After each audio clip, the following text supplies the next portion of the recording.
மாநிலத்தின் கிழக்கு சிங்பர் மாவட்டத்தில் ஏற்பட்ட திடீர் தீ விபத்தில் பல்வேறு இருசக்கர வாகனங்கள், பிக்கப் வேன், 15க்கும் அதிக பட்டாசு கடைகள் தீயில் கருகியதாக காவல்துறை தெரிவித்துள்ளது. தீ விபத்தை ஒட்டி தீயணைப்பு வாகனங்கள் சம்பவ இடத்திற்கு விரைந்தன. 1 மணி நேர போராட்டத்திற்கு பிறகு தீ அணைக்கப்பட்டது. இந்த தீ விபத்தில் 14 பட்டாசு கடைகள், 13 இருசக்கர வாகனங்கள், ஒரு பிக்கப் வேன் சேதமடைந்துள்ளது. இந்த தீ விபத்து காரணமாக 15 லட்சம் வரை இழப்பு ஏற்பட்டுள்ளதாக கணக்கிடப்பட்டுள்ளது. தீ விபத்தில் யாருக்கும் எந்த பாதிப்பும் ஏற்படவில்லை எனவும் காவல்துறை அதிகாரி தெரிவித்துள்ளார்.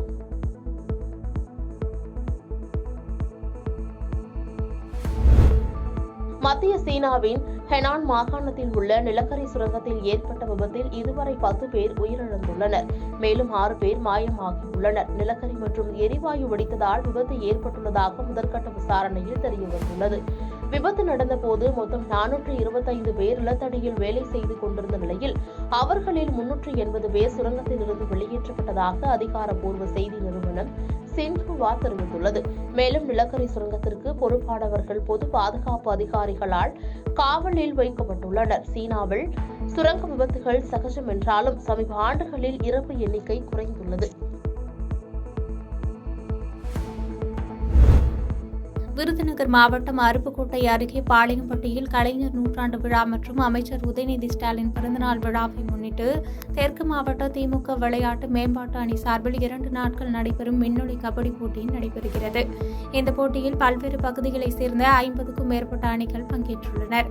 முன்னதாக இப்போட்டிகளை வருவாய் மற்றும் பேரிடர் மேலாண்மை துறை அமைச்சர் KKSSR ராமச்சந்திரன் துவக்கி வைத்தார்.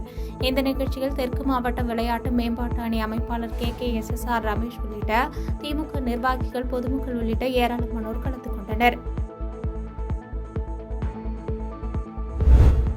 தேனி மாவட்டம் கம்பம் அருகே உள்ள மந்திப்பாறை என்ற இடத்தில் உடல் முழுவதும் எரிந்த நிலையில் ஆணின் சடலம் கிடப்பதாக தகவல் வெளியானது. இதைத் தொடர்ந்து அங்கு சென்ற கம்பம் தெற்கு காவல்துறையினர் மற்றும் தமிழக வனத்துறையினர் உடலை மீட்டு பிரேத பரிசோதனைக்காக தேனி அரசு மருத்துவக் கல்லூரி மருத்துவமனைக்கு கொண்டு சென்றனர். மேலும் இச்சம்பவம் குறித்து வழக்கு பதிவு செய்து கம்பம் தெற்கு காவல்துறையினர் விசாரணை மேற்கொண்டனர். அப்போது விசாரணையில் எரிந்த நிலையில் இருந்த சடலம் பாதிரியாரின் சடலம் என்பது கண்டுபிடிக்கப்பட்டது. மேலும் இறந்தவர் கேரள மாநிலத்தைச் சேர்ந்த ஆப்ரகாம் என்பதும் அவர் கடன் பிரச்சினை காரணமாக தனக்கு தானே தீயிட்டு தற்கொலை செய்து கொண்டதும் விசாரணையில் தெரியவந்தது. எனினும் இதுகுறித்து கம்பம் தெற்கு காவல்துறையினர் தீவிரமாக விசாரணை மேற்கொண்டு வருகின்றனர். திருவாரூர் ரயில் நிலையத்தில் இருப்பு பாதை காவல்துறையினர் அதிரடி சோதனையில் ஈடுபட்டனர். இந்த சோதனையில் திருவாரூர் இருப்பு பாதை ரயில்வே காவல்துறையின் உதவி காவல் ஆய்வாளர் தண்டபாணி, சிறப்பு உதவி காவல் ஆய்வாளர்கள் உள்ளிட்டோர் ஈடுபட்டிருந்த போது காரைக்காலில் இருந்து திருச்சி செல்லும் ரயில் திருவாரூர் ரயில் நிலையத்தை வந்தடைந்த போது அதில் சோதனை மேற்கொண்டனர். இதில் 2 டிராவல் பேக்குகளில் காரைக்காலில் இருந்து எடுத்து வரப்பட்ட 200 மது பாட்டில்களை காவல்துறையினர் பறிமுதல் செய்தனர். மேலும் இந்த மது பாட்டில்களை திருச்சிக்கு எடுத்து சென்ற துவாக்குடி பகுதியைச் சேர்ந்த ஹரிஹரன் மற்றும் மணிகண்டன் ஆகியோர் மீது வழக்கு பதிவு செய்து இருப்பு பாதை காவல்துறையினர் அவர்களை கைது செய்தனர். மேலும் விசாரணையில் ஜல்லிக்கட்டு போட்டிகளின் போது நண்பர்களுக்கு கொடுப்பதற்காக வாங்கி சென்றதாக கைதான இருவரும் தெரிவித்துள்ளனர். காஞ்சிபுரம் அடுத்த சிறு காவேரிப்பாக்கம் பகுதியில் தமிழ் மாநில காங்கிரஸ் சார்பில் பொங்கல் திருவிழா மாவட்ட தலைவர் புருஷோத்தமன் மற்றும் மாநில இளைஞரணி பொதுச் செயலாளர் சங்கர் தலைமையில் நடைபெற்றது. இதற்கு முன்பாக பாரம்பரிய முறைப்படி நிகழ்ச்சி நடைபெறும் இடத்திற்கு தலைவர் GK வாசன் மேலதாளம் முழங்க அழைத்து வரப்பட்டார். மேலும் சுமார் 1000 நபர்களுக்கு அரிசி, புடவை உள்ளிட்டவை வழங்கப்பட்டது. இதனைத் தொடர்ந்து செய்தியாளர்களிடம் பேசிய GK வாசன், சாலைகளில் சுற்றித் திரியும் கால்நடைகளால் விபத்துகளும் உயிரிழப்புகளும் ஏற்படுவதை தடுக்க வேண்டும், செங்கல்பட்டு மாவட்டத்தில் நிவாரணம் வழங்குவதில் ஏற்பட்டுள்ள குளறுபடிகளை நீக்க வேண்டும் என வலியுறுத்தினார். இந்நிகழ்ச்சியில் சட்டமன்ற உறுப்பினர் விடிகள் சேகர் உள்ளிட்ட ஏராளமான தமிழ் மாநில காங்கிரஸ் நிர்வாகிகள் கலந்து கொண்டனர்.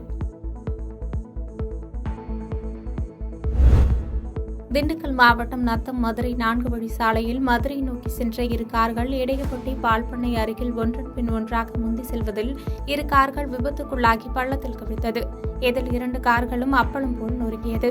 அதில் பயணம் செய்த நத்தத்தை சேர்ந்த சரவணன் மற்றும் மதுரையை சேர்ந்த 2 மாணவர்கள் சிறு காயங்களுடன் நத்தம் அரசு மருத்துவமனையில் சிகிச்சை பெற்று வருகின்றனர். மேலும் நத்தம் காவல்துறையினர் இதுகுறித்து வழக்கு பதிவு செய்து விசாரணை செய்து வரும் நிலையில் விபத்துக்குள்ளான CCTV காட்சிகள் வெளியாகி பரபரப்பு ஏற்படுத்தியுள்ளது.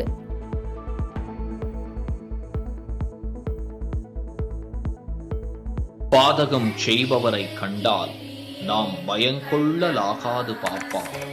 மோதி மிதித்து விடு பாப்பா, அவர் முகத்தில் உமிழ்ந்து விடு பாப்பா. அண்மை செய்திகளை உடனுக்குடன் தெரிந்து கொள்ள இணைந்திருங்கள் இயம்நாடு தொலைக்காட்சியுடன்.